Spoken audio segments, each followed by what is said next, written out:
Hi, I'm Kim, And I'm Poncho, and this is Now That You See It. the show about the ideas hiding in plain sight, The patterns underneath the patterns. the stuff that quietly runs your life, These are the conversations you can't stop thinking about and that you can't wait to send to a friend. because once you see it, You can't unsee it. hey, Judy, Hey, Poncho. It's good to see you guys. nice to see you.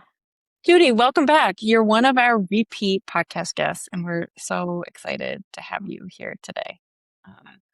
Judy has come on our podcast before to talk about the big picture effects of intergenerational and long-term epigenetic trauma that some of us know otherwise as personality characteristics, which can be, what do we call, like, I'm 3 trauma responses in a trench coat. It can be, what we think of as sort of family culture, can be without context, can also be trauma, and and so forth to the community. And we're going to talk a little bit about today about a specific version of this. But before we do that, we're so happy to have you on. And I'd love for you to introduce yourself, Judy. Tell us a little bit about what's exciting in your life right now, what Mhm. you do, and then we'll get to the topic. Perfect. Thank you again for having me on again. It's always a pleasure. My name is Judy Hu. I'm a licensed mental health counselor of 20 years turned boundary coach. I'm the author of the book, The Boundary Revolution, Decolonize Your Relationships and Discover a New Path to Joy. And that audiobook is coming out soon at the end of August. And I do individual couples boundary coaching along with cycle breaking group coaching programs. So I have a lot of different things going on. So it's lovely to be here to be able to talk about some of the work that I do. It's great. I also think you're the first person we've had on who has read their own audiobook. And I can imagine that was a grueling experience. You want to give us your 5-second Yelp review of recording your own audiobook? Does anyone do you remember like the recording the phone recording messages, and you'd have to hit the button and be like, "Hi, you've called Judy's phone," and it was like squeaky, and so it's that experience of every time I would read it, I would hear my voice and just think it's nails on a chalkboard, and so I almost didn't. I mean, I still haven't necessarily launched it, but I told my publisher, I was like, I don't think I'm going to do it. I hate it. It's a horrible book. This is a bad idea. And she just all the time has to walk me off the cliff. So it's coming, but the nervousness, right? The fear of rejection and criticism is prevalent in more than just me. So it's coming. Yeah. Thank you for asking. Well, I've had the privilege of actually reading it, like in real pages and books, and it's wonderful. It's like a wonderful book, and I can't imagine how much better it is even on audiobook to hear you read it. So. Thank you so much, Kim. Yeah. What a interesting phenomenon. It happens to all of us when we hear ourselves not inside our own head, the way that I guess it's the way that sound travels inside your head as opposed to the way that it travels it's a completely different thing. But yeah, it's Judy, you have such a soothing, calm presence in your voice. It's hilarious to hear that you think it sounds annoying. Well, that's funny because it's only gotten to this depth because of my own healing work, which is ironic. I historically am a fawner, and I still do it. But when I would fawn, my voice would be like a 10-year-old. Oh. Wow. And so my voice, the pitch would be really high when I was nervous. So people could tell when I was nervous. So I've had to literally work on bringing my tone down so I could activate calming, soothing voice with my clients. But for the longest time, I sounded like I was 10. You learn to say it with your chest, huh? Yes. Yes. Because you have more authority when you sound deeper in your tone. Yeah, just hearing you, does it change how you hear yourself and yes. your own? Yes. And how you see yourself, your self-impression? Yeah. And it's also a nice barometer when I'm losing my shit with my kids. Oh. If I start squeaking and they're like, you're squeaking. I'm like, I'm going to go take a minute to calm myself down. Yeah. my parents will That's so understand this. good. Oh no, man. Yeah. That's great. Love it. Awesome. So there's a There you thing go. you can't unsee that you wanted to bring. The last time it was how we mistake personality. We take we take the trauma that people carry, even potentially multi-generational trauma. Mhm. We take it to be their personality. That happens, like Kim said, the level of the individual, at the Mhm. level of our families, the level of society. So that was the last episode. This time, what's the dynamic? So when I work with couples, part of the work is understanding their ancestry and piecing together how their ancestry shows up in their current relationship.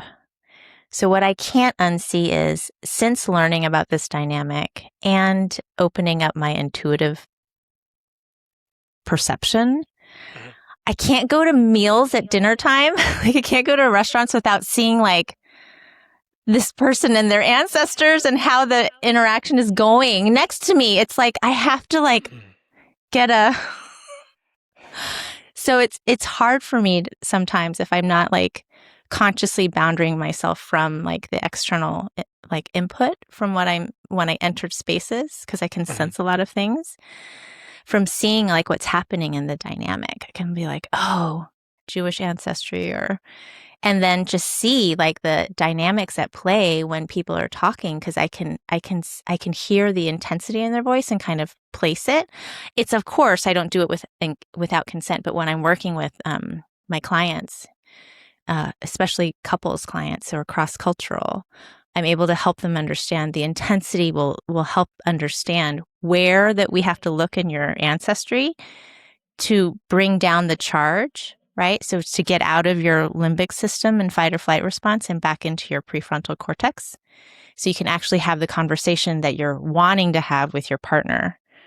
But the intensity of your reaction right now, your activation, is actually historical trauma that you don't realize you're bringing into this present moment.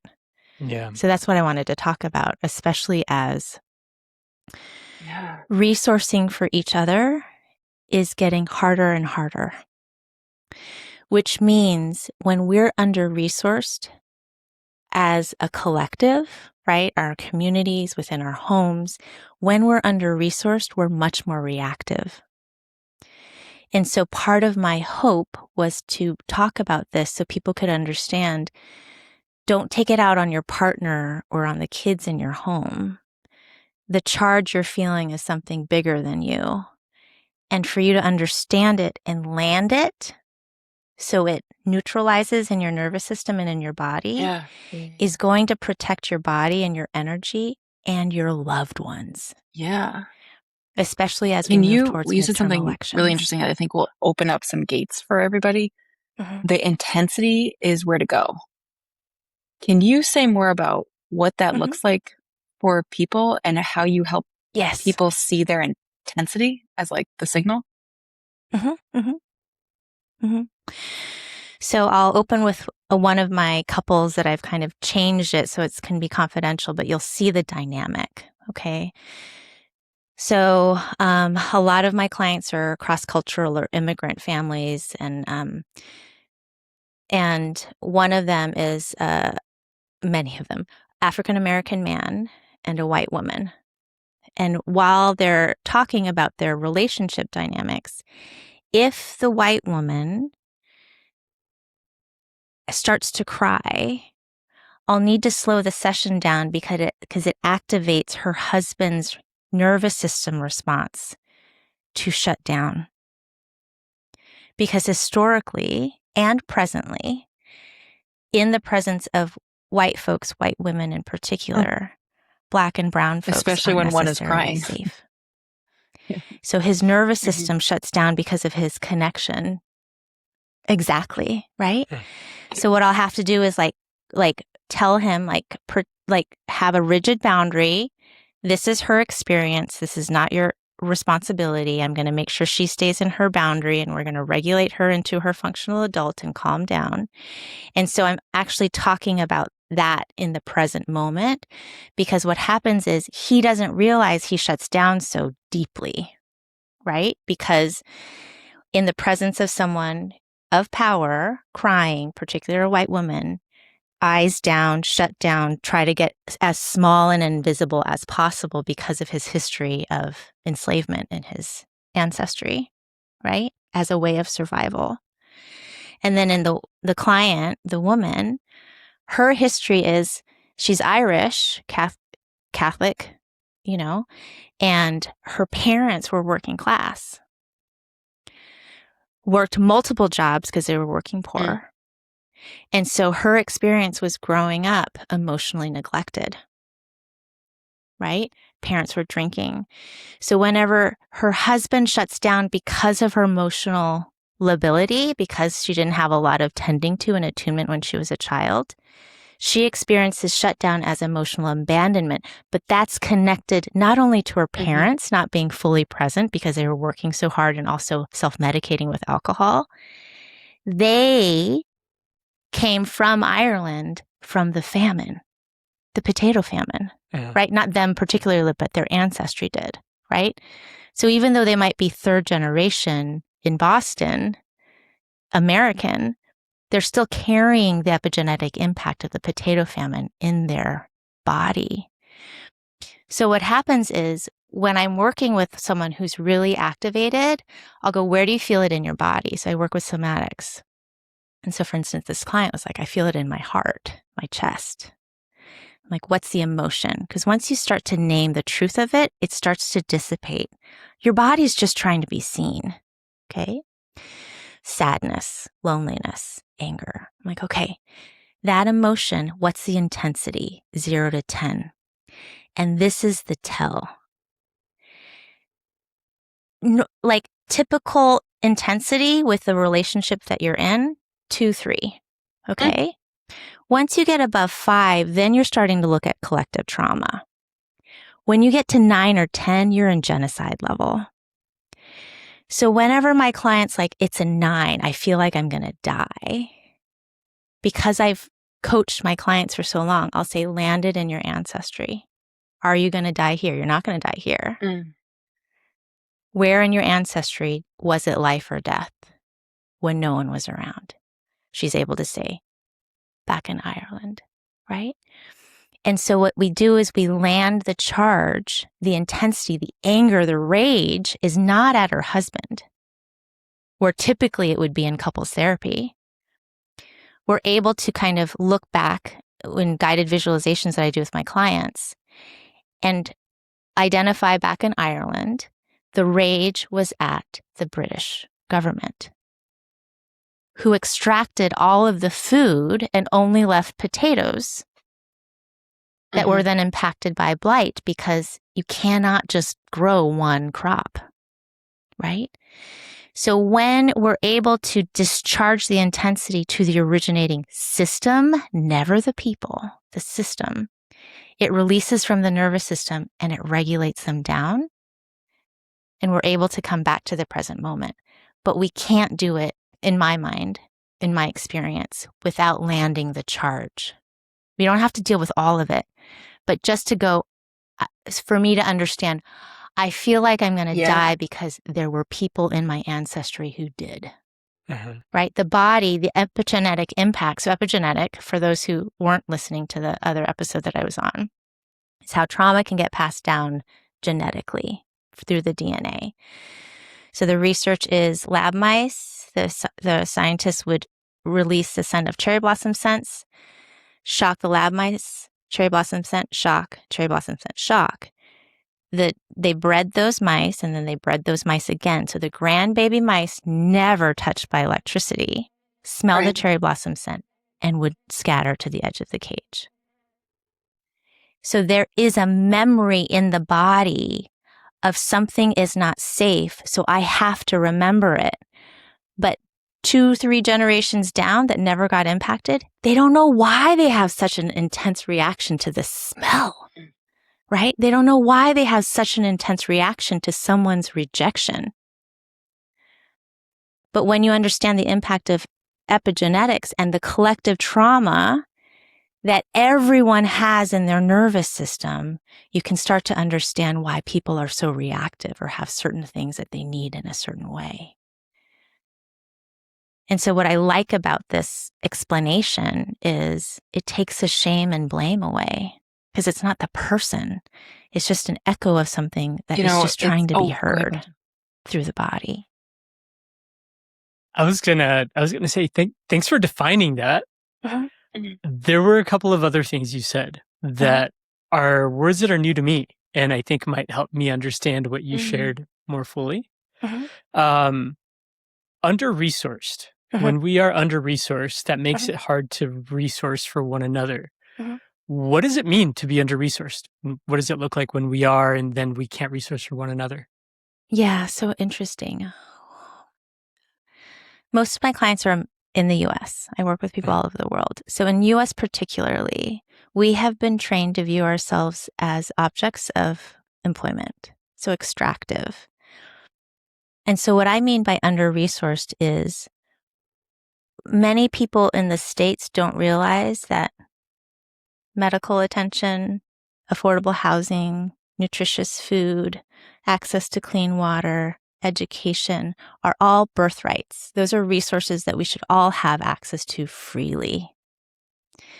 And so being resourced means I have what I need. Basic needs are taken care of.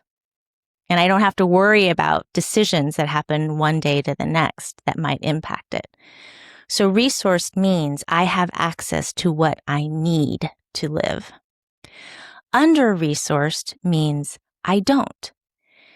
And the way that I frame this, particularly in session and whenever I can speak to it, is there are systems in place, whether we see them or not, that intentionally prevent resources going to one group of people versus the other, right? So when I talk about resource hoarding in particular, I'm pointing to people who, not good or bad, cannot get enough of resources. For instance, billionaires, or people who have 3, 4, 5 homes when many people don't have one. And so when I'm talking about resource, it's access to what should be available for every single person on the planet. And the incredible thing is, and I'd love this to change, is the body is incredibly resilient. We have learned to survive so well on so little. And I would love for us to kind of get a sense for what we actually need versus what we actually want so that everyone can have access to it. Part of the issue is when we view the land, so Mother Earth, as something to use, as a resource to extract from, we lose connection to the land, which is a living being like our bodies.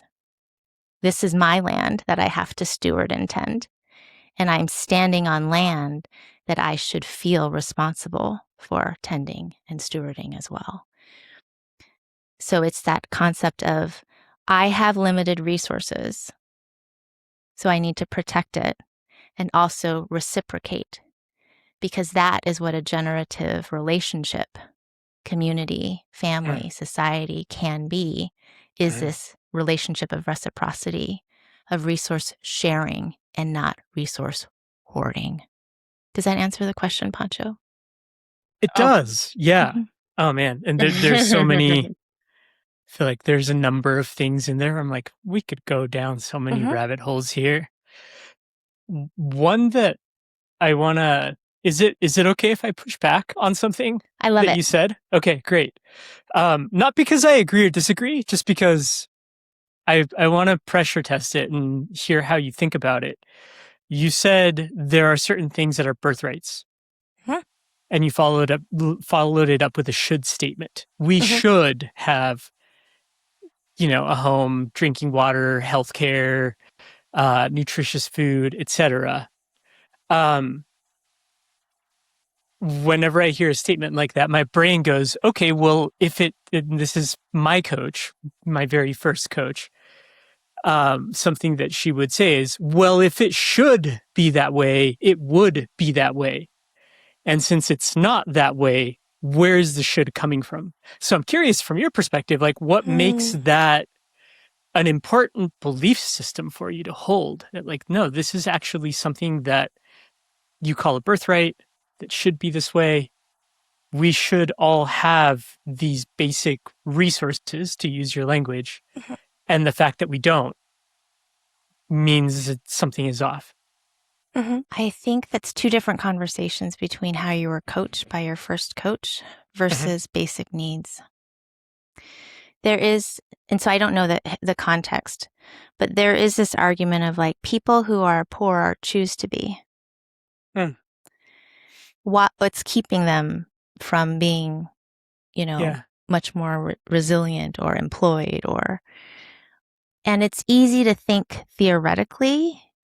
And when we see the systems that are actually at play, right? So Black Wall Street, wealthy, resourced, vibrant community that got bombed, right?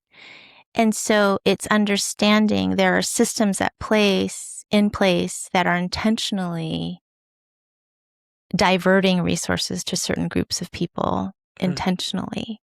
So when I say every human being, I also include every living creature deserves to have a space on this planet without justifying why, right? And I think this is what's,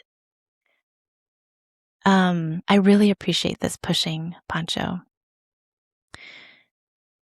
The moment we dehumanize and objectify ourselves, that some people deserve some more than others. And I'm not saying that you're doing that at all. But the moment that we think, well, should I have access to clean water?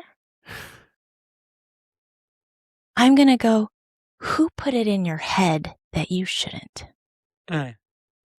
That you should pay money for water that flows freely and is there freely versus needing to purchase it from someone who just had the idea to bottle it and put Nestle on it. And now we're in a water crisis. Do you know what I mean? Like, what do we learn to tolerate and then think is normal? It's back to the whole like trauma decontextualized looks like culture, right? Yes, I believe that every human being, including every including every living creature on the planet, has a right to be here and coexist. I don't know if does that answer the question a little bit? Yeah. No, and I think what stands out to me in your answer is it's coming from a place, it's like it has an ethical foundation. Like these are my ethics, and because these are my ethics, this follows. The way I am thinking about it is like the world doesn't need to look any particular way. Like reality takes all sorts of shapes all the time. Yes. And from that perspective, saying it should look any particular way, that's it's a different conversation, right? Of like, why are things right side up instead of upside down? I don't know. Should they be upside down? Well, who's to say they should or shouldn't be that way? So I'm thinking about it from that perspective of like, there doesn't seem to be a design that implicates we should all have clean drinking water in the sense that there's a design that implicates gravity always pulls things toward the gravitational force. So there are two different ways of thinking about it. And it makes sense. If you hold to a certain system of ethics, then this should be the case. Yeah. So I want to just change the language a little bit.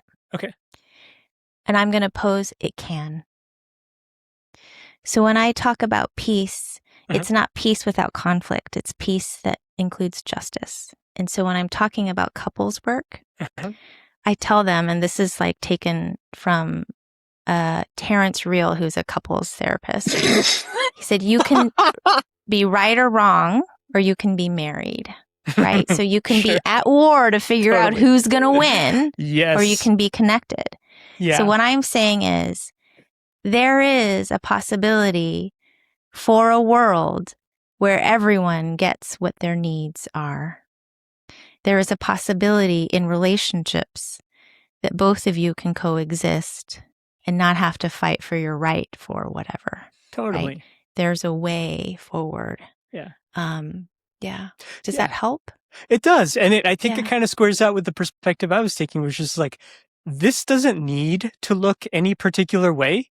There is a way it can look to where you don't have to fight. Yes. Right. And what you're saying is it should look that way. Right.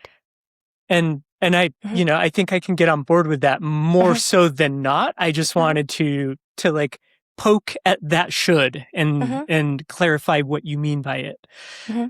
Okay. Thanks for going on that tangent with me. No, I love it. I love it. No, but I have so many. Kim, you had a question.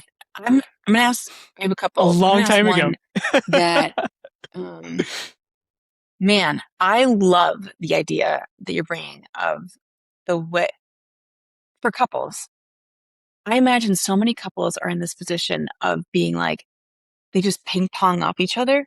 And you're like, how did we get here? How are we at a like level 10 about the dishwasher, or like why you're always in my way in the house, or, whatever it is.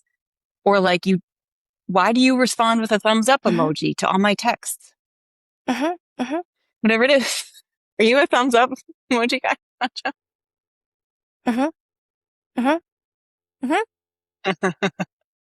Yeah. No, I was thinking about the 3 dot meme where it's just like, but like, what is how happening? did we get you so just get 3 dots and they don't respond. So small? And I imagine giving people the like door opener of like, hey baby, it might not just be you. Like there's a whole story behind you and behind your other person. And like here might be a map to it. Just ask yourself, what else could be here if you're at like level 8, 9, 10. However, not everybody knows their genetic history, like what's behind them. A lot of white people don't.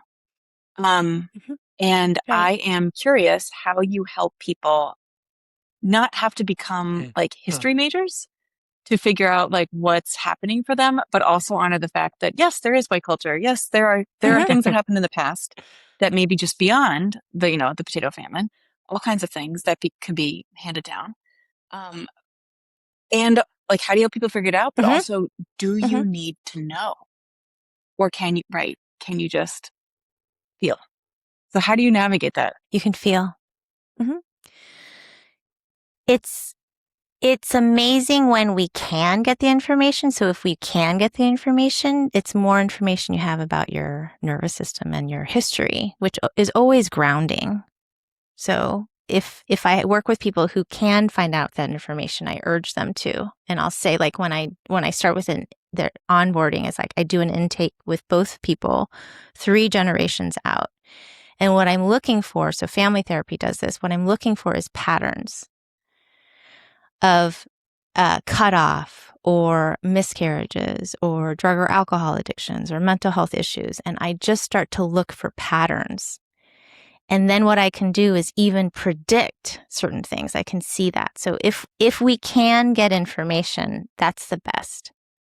If we can't, right, I work with people who are adopted or who don't know their history.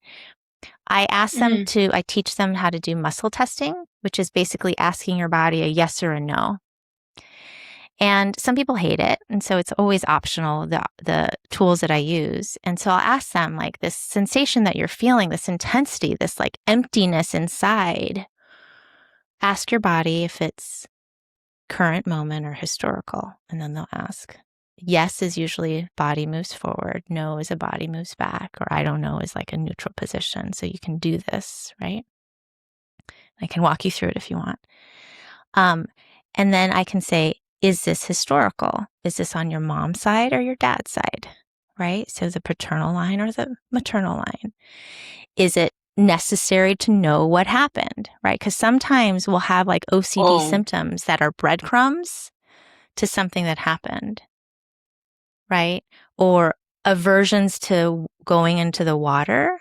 I've had a client that their great uncle died by drowning.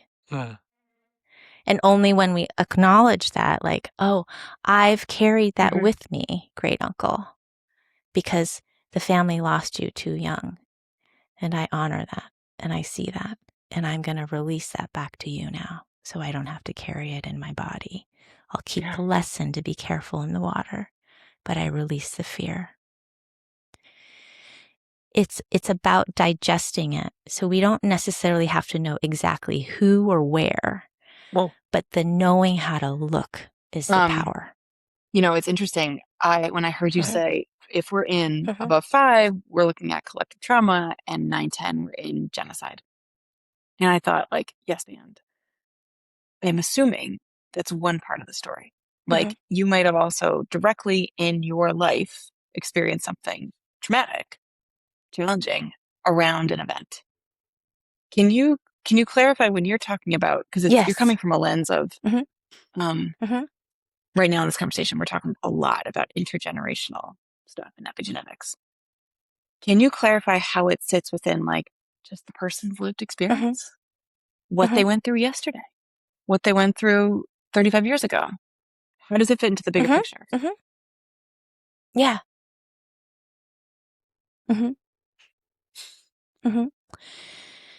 So how I kind of track it, and again, this is my frame, it doesn't have to be true for everybody, is the higher the intensity, the greater the impact. So for instance, if it's a one-off, it's not going to be as big unless it was a big trauma that never got processed, right?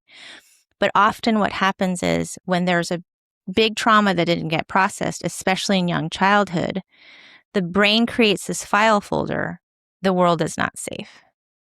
Okay. This thing happened to me on the bus when I was 5. So the world is not safe. Because I haven't processed it, what happens is I process everything that's similar to it and I put it in that file folder. The world is not safe. See, this other man did that to me too. And then my stepfather. And so the intensity grows when you have more proof. So that's how I experience it. And that's why EMDR is a great tool. Because EMDR, eye movement desensitization, reprocessing, is a way of processing trauma in the body. But what you want to do is you want to find the root, which is, they think, to childhood. And what I'm saying is you need to look further sometimes, right? So you can do it within your own lifetime. But the clue is, if it keeps happening, then I want you to look further. Right? So if you've had like a car accident and someone died, absolutely work on that trauma. And if it but doesn't, you can bring it down when you process it. The intensity should reduce with the processing, right? Keep looking. It's just a breadcrumb. Never think it's about you. There's no defect in you. There's nothing to fix. It's just a breadcrumb. So bringing it back to couples work, I'm wondering, this is my curiosity as somebody who isn't working with you, you know, and I'm sure that I carry some of this. My wife carries some of this. What is the, like, dipping your toes in the water? What can we do together as a couple to start exploring this and just get a sense of what's there? I guess my question would be, and it can be general, so it doesn't have to be about you and your partner, is what's the intention? That's a great question. I'm asking my question out of curiosity, I suppose. Like, what can we learn about each other, or how can we think about one another in a way that we don't think about one another now? An example of that is I have ADHD. Always have. And she didn't know that for the first, I don't know, like 3 or 4 years of us dating, because I'm far more functional in my ADHD as an adult than I was when it really showed up. And, you know, basically until I was about 20. And one day it just randomly came out. I was like, oh yeah, by the way, you know, when I was a little kid, I was diagnosed with ADHD and I bounced off the walls. And I, you know, like in some ways I was really high functioning. In other ways I had a really hard time. And she then, and this is bringing in another thing, but being an Enneagram 5, so somebody who really likes to be competent and likes to do research and likes to understand how things work. She went and independently researched a bunch of stuff about what it's like to be in a relationship with somebody that has ADHD. Yes. And it totally changed the way she relates to me, because she realized, oh, it's not that when we're talking and he gets distracted and he goes, hey, look at that cow out the window. It's not that I don't care what we were just talking about. It's just that I want her to see the cow. And if I don't say it then, she's going to miss it. And like, whatever. Right. So that was a way of understanding me that led her to think about me differently. This could be another way of understanding one another to help to just like deepen our understanding of one another, be more compassionate. The reason why I ask the intention is because intention will make it make it a lot easier so if it's to become closer or have better communication or to feel less tense around trip planning or something, understanding how. So I'm going to make up a story and see if this lands. Can I jump in quickly? Please. Sorry to interrupt. What are the intentions you get beyond that? Like in my mind, it's like if a couple would want to connect better or understand each other better, and that's why they would do this work. I can't imagine the intentions they would have that are something else. So like, what else do you get out of people? No, I mean, it sounds like you're in a good relationship. Right. No, but right. I'm just thinking about like other couples you work with. Like what intentions do they have that aren't, I want to understand my partner better and have them understand me better? I want to stop wanting to kill my partner. I mean, they're very intense. The people that I work with are like, it's how do we make this work for the kids? Yeah. Yeah. Like people and then who are like we in can a get to very the how bad do you place. connect better. At this point, oftentimes, literally, and this is why I'm bringing this to your show too, is it's like it's at war at home. Yeah. The intensity is like wartime. Wow. Or completely not connecting at all. So usually people will come to couples counseling, not because it's like, things are going great. We would just love it to be a shiny red bow. You know what I mean? Like usually people are coming because they're about to like divorce and they're screaming, they're throwing stuff at each other. Exactly. Yeah. Okay. Exactly. Got it. Okay. Yeah. Thanks for that. That helps me understand the spectrum of intentions that I can't see because you're in a good relationship. It's my blind spot. Totally. What yeah, a great absolutely. blind spot to have. That's of course great. people want to be happier with each other. Why would they not want to be? It's like, no, they just want to not want to kill each other. Yes. Sure. Exactly. Okay. Exactly. So thank you for letting me jump in and cut you off there. Yeah. Coming back to if we've, as a couple that is interested in this kind of work, where can we start? What can we do to do your family tree? Just do your family tree. Yeah. Okay. And then something that I would look for is your partner have a parent that might have been overwhelmed or worked a couple jobs or, those types of things. Because what happens is we are attracted to the people in our lives that are the good and bad qualities of our parents because our nervous system knows what to do. It's predictable. Okay. So if she needed to be hyper functioning because there's a sibling or a parent who is on their own or whatever, this needing extra executive functioning or whatever might feel really good because she's competent because that might have been her story, Yeah. So those are the patterns that you would look for, right? What are some things that drive you bananas? Okay, let's figure out like where it came from or, Yeah. But I would start with just doing your own family tree. Right. And that's good no matter what. Yeah. And it's like a fun little detective exercise that's not necessarily like heavy duty, difficult work where, Okay. Great. Me too. For both of you. Oh, now I want to go do that. Thank you. Do it. I'm curious and I what you imagine, find. like, there's a family tree, but even if you can't do it, like, I'm just thinking about, I do have the benefit of a grandmother who this is like her special interest. So we know a lot about my family on my dad's side. But even if I didn't, even if I just know we're Hungarian and we came over on a boat at some point in like peak Ellis Island times, you can sort of put the back together of like, what might that have been like? Why might people have been leaving? What might that boat trip have been like? What might it be like to resettle? What might it be like to resettle and then be like, you better make this work? Like, there's no going back. You're not going to. And so I imagine that part of this is like, even if you can't get the specific dates of the trip or, ages or, whatever it is, just sort of knowing a little bit of history, but with empathy. Yeah, might be helpful. Yes. And always with curiosity. This is the thing that's the hardest part is like, you look at this without judgment, right?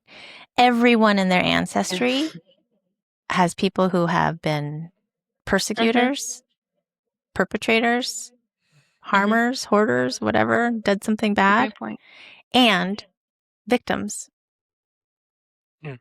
who were dominated, exiled, kicked out, murdered. Like, we have that in our system. And so the more empathy we can bring, no matter what happened, good and bad, provided this life for me, creates enough empathy for everyone else too.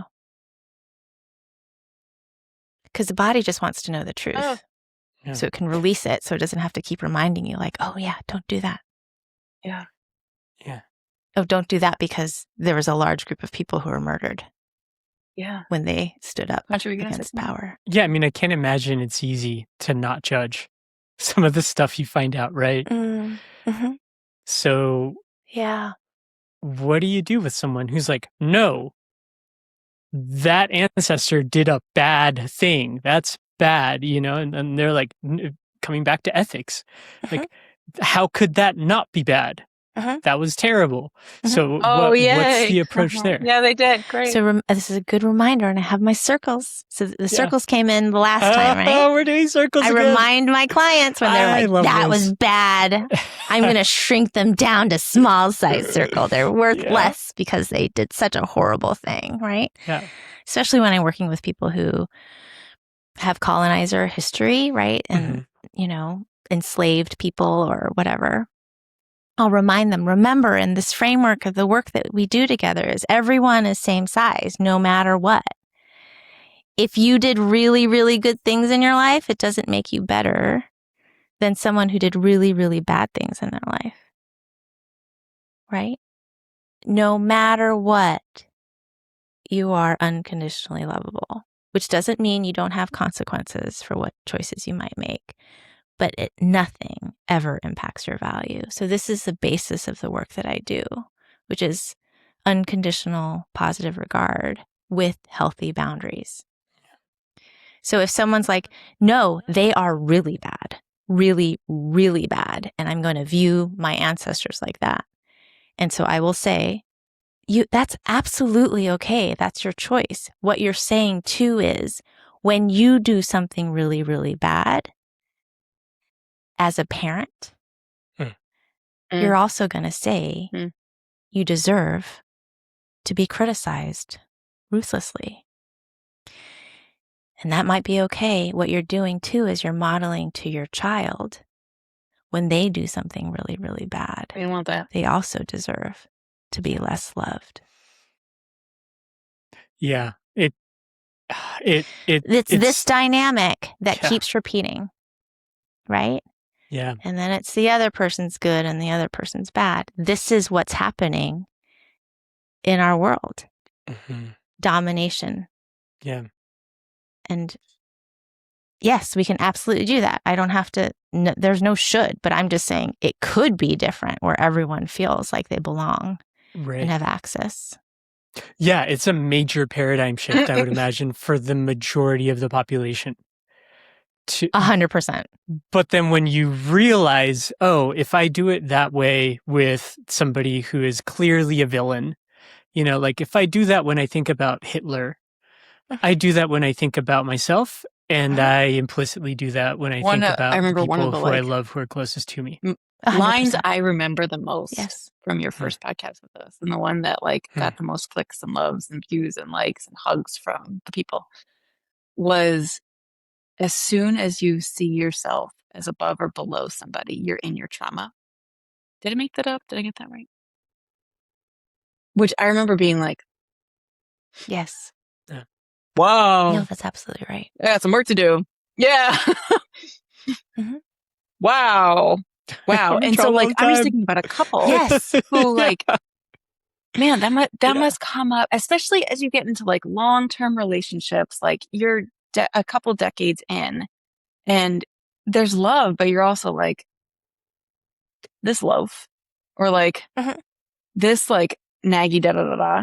And you know, you just have these character types of each other that you're in a box, this is who you are, and just you only see those things and you collect the evidence for those things. I imagine that the like role that collective trauma, individual trauma, epigenetic trauma plays may get bigger, but also unseen if it's like part of the dynamic. How do you guide people to notice it and like change their language? They're like, what are some of the tactical, okay, now you see it, what do you do differently that you offer to people? This is a great question. Because this work, the way that I work, is not for everybody. Some people just want to talk about the dishes. Right? Like they just want to know Monday, Wednesday, Friday, you're going to empty the dishes and I don't have to ask you. Okay. So there are some people who are like that, and that's totally fine. But what I do is I teach them to find the dynamic. And I teach them this fight. What we're going to do is we're going to practice using the framework that I teach you. What size circle are you? I'm in big size circle. I'm in small size circle. Okay. How do you bring yourself to same size? And you have to reparent yourself. You have to regulate yourself, which is you reparent the younger parts of you, right? The wounded child is often the small size circle. The adaptive teenager is often the big size circle. Because internally, that adaptive teenager has internalized how they were parented and they uphold the system because they're still in black and white thinking, right or wrong.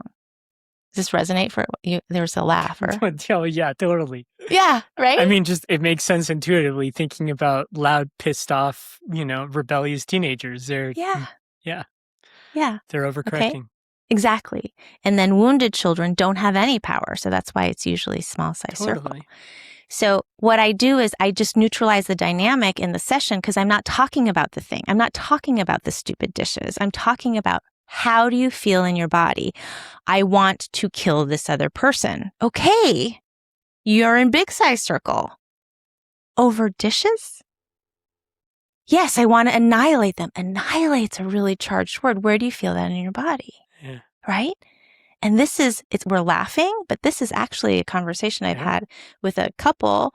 One woman is Lebanese, born in Lebanon and had to flee, right? When there were bombs from Israel, and then married to a Jewish woman. Oof. Right? So the annihilation. It's a lot to work through. Exactly. Yeah. Right? It wasn't about the dishes. It was about this other collective thing, right? That is coming into their relationship all of the time because of this historical context. And so it's about understanding the level of charge of wanting to murder your partner because they won't rinse out the dishes before they put it in the dishwasher has to do with a lack of control that goes back to this trauma. And it makes sense that you need control because of this. And you need to clear that out of your nervous system so you don't keep overlaying it in your relationship. And it makes sense for this person whose people had no power and were extinguished, that they want full autonomy over their choices in their body because they didn't ancestrally.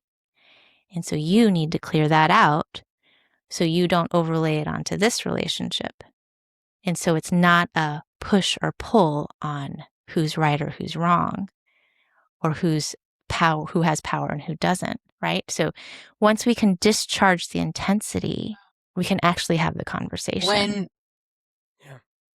I don't, speaking of words to define, discharge the intensity. What does that look like? Does it mean like punch a pillow? Does it mean scream? Don't punch a person? Have you? Yeah. Great question. So I do somatic work. Yeah. So what I'm tracking for is any kind of anger or rage or sense of helplessness. And so with that type of energy, right? You'll feel it in your jaw, or your fists are going to be tight, or you're feeling constricted. What I'll do is because I work with people all over the world, so we're on Zoom, I'll guide them through discharging, which is you twist something, right? And it's one twist, or you pull on your chair. But before we do that, we locate the sensation in their body. We find the emotion. So this is all EMDR. And then we locate the intensity. So I know where we're looking. And then we find the phrase that wasn't said when it needed to be. This is not fair. Don't control me. Okay. So then I'll guide the client. So I'll use the same example. Do not tell me that I have to rinse out the dishes before I put it in the dishwasher. Don't tell me what to do, right? That's the intensity. I'm going to murder this partner, right? So we landed into collective trauma of the Holocaust. Do not tell me how to live, or do not tell me what my things are. And then I'll have them direct it. So it's this level of intensity, tense hands. I'll have them pull, and I'll say, get your foot off my neck. And what they're doing is they're imagining saying it to the Nazis. So they stop saying it to their partner. So it's just one pull. Get the fuck away from me. Don't tell me what to do. And they bare their teeth. And then when you relax, you feel the nervous system just release. And so I have them just wait till it plateaus. And then I see what the next thing that comes up. It's often grief. So I just have them track like what's happening. Uh-huh. Does that answer your question, Kim? Because with anger, you have to raise your heart rate. Because you have to fight, or you have to run, right? To regulate the body. Yeah. And oftentimes a lot of this collective trauma is someone couldn't stand up to power. So now it's acting out in your relationship about needing to have power, but it's the wrong person. Wild. I mean, I think all three of us, it's still, I mean, this blew my mind in our last conversation, but the idea that you have to move the emotion, but you have to move the emotion for somebody 3 generations back is like, well, yeah. Mm-hmm. But you got to move the emotion. Mm-hmm. You got to, if it's anger, you have to allow yourself to be angry and do the thing that anger is there to help you do. Yes. Yeah. And you don't have to, right? Back to this should. You don't have to. Love that. Yeah. It's just going to burn your body out. It helps to do that if you want to be emotionally regulated. One of the and actually be present and open-hearted. And process. Exactly. Is like such a big burnout driver. And process grief, which can look like anger, there's 3 ways I generally see people not process their anger. Mm-hmm. It's like they express like a fire extinguisher, and it just like, or repress or suppress. One subconscious, one sort of consciously like suppressing and like passive aggressive. And it is for this suppress and repress. It's so hard for people to hi, I'm people. I mean, so hard for people. I said, hi, I'm people. Like, this is so my profile. And like, I've had to. What did you say? I can like talk about this and teach it because I've had to like, go through it. This is me. Because I'm on the like, anger never met her. Doesn't happen. Same. It's so hard for people to know what it feels like, that it's safe to get activated without harming yourself or another person. And that is like, that's the medicine for this feeling you feel. The medicine isn't like, take a deep breath. And just like get yourself back. to regulation and like calm yourself down. And so, man, it like that message gets so twisted, especially for women or people who practice Buddhism or people who practice like come into yoga of just like, can you get yourself calm again? You know, I hear my kids talk about that. I was just going to say, Right. I can't tell you how many times I've had to be like, oh, gotta rework that phrase of my Kids. kids being like, Yeah. if I calm down, can I have a lollipop? Because I'll be like, I can't, they're like going nuts and they're like, can I have dessert? And I'm like, no, no, not right now. Your body doesn't need more sugar. And they're like, oh, okay. Uh-huh. Can I have it now? And I'm like, oh, wow. Okay. So I've taught them that if they can fake calm, they That's get great. treats. That's a problem. And how many of us have been told, like, if we can fake calm, then we can be seen as good. We can da. Yeah. Whereas you have to teach the like, you got to get ugly a little bit and like Exactly. do the thing that everyone has told you not to do. Just do it safely, not harming yourself or others. Uh-huh. That's been a hard thing for me to learn myself. It's been a hard thing for me to teach. What is it like for you to teach it and then also taught yourself? I tell my clients all the time that I'm really bad at boundaries. Yeah. And like you said, like I'm good at coaching it because I know how bad I am and I learn, and I just don't want you to make the same mistakes that I have made. And so part of this is, let me see how I can explain it. So just connecting to your story, and then I'll share another story, is there is a thing that I call like clean energy versus dirty energy, right? That has a lot of pollution. So the dirty energy is the tactics that you were saying, like suppression or like going off. And that's, oh my God. What happens is there's an addictive quality to resentment. It's so satisfying. Right? Because it is like I'm going to give and then I'm going to resentful and then but it's low grade exhaustion all of the time. Right? But when you can unplug from fear, because it's from fear. If I don't give, then they're going to leave. Or if I don't do this, then I'm a bad person. That's the fear. It's if you can unplug from the fear and replug into the unconditional love. So the land and the sun, right? This connection to your source energy. It's cleaner energy because now it's unconditional. And so it's generative, right? So I'm connected to, I'm responsible for how I feel. I'm responsible for my goodness. I'm same size. No matter what, I get all of the needs met. I'm not going to be punished or exiled or murdered, right?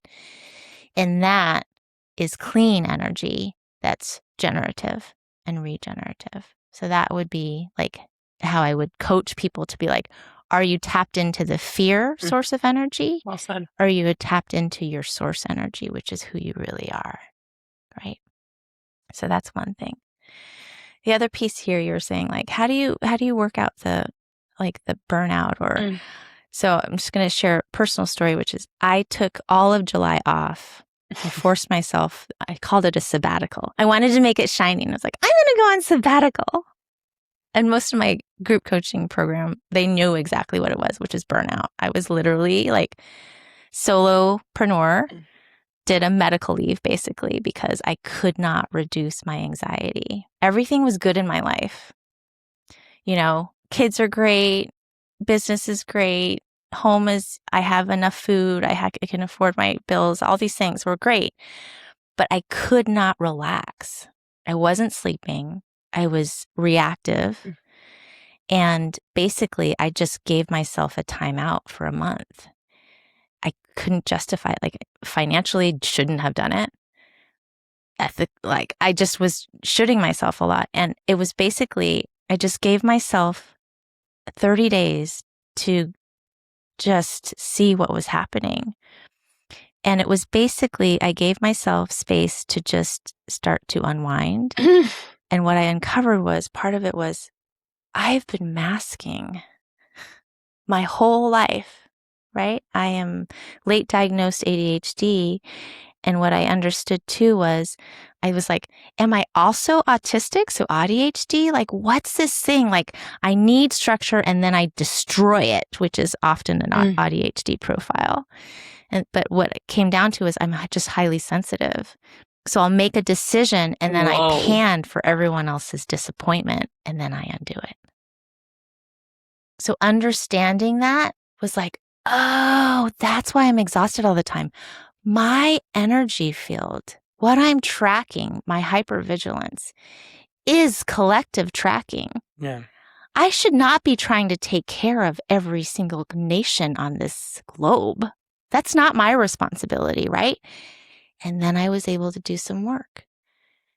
Why am I so committed to taking care of so many people? Oh, maternal or paternal line? Oh, paternal line. Was I a perpetrator or a victim there? Oh, both. I don't have enough information about this line. But what I did was just in meditation and with some guidance from a practitioner, I was able to say, like, from a choice from one of my ancestors, a group of people, family and community were murdered.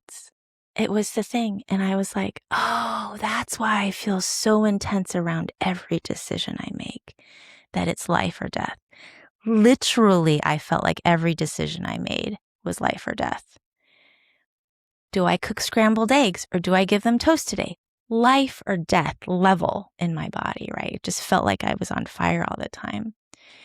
And the fire was actually connected to ancestral. Yeah. So this village burned, right? I don't know for sure, but that's what came when I was meditating on it.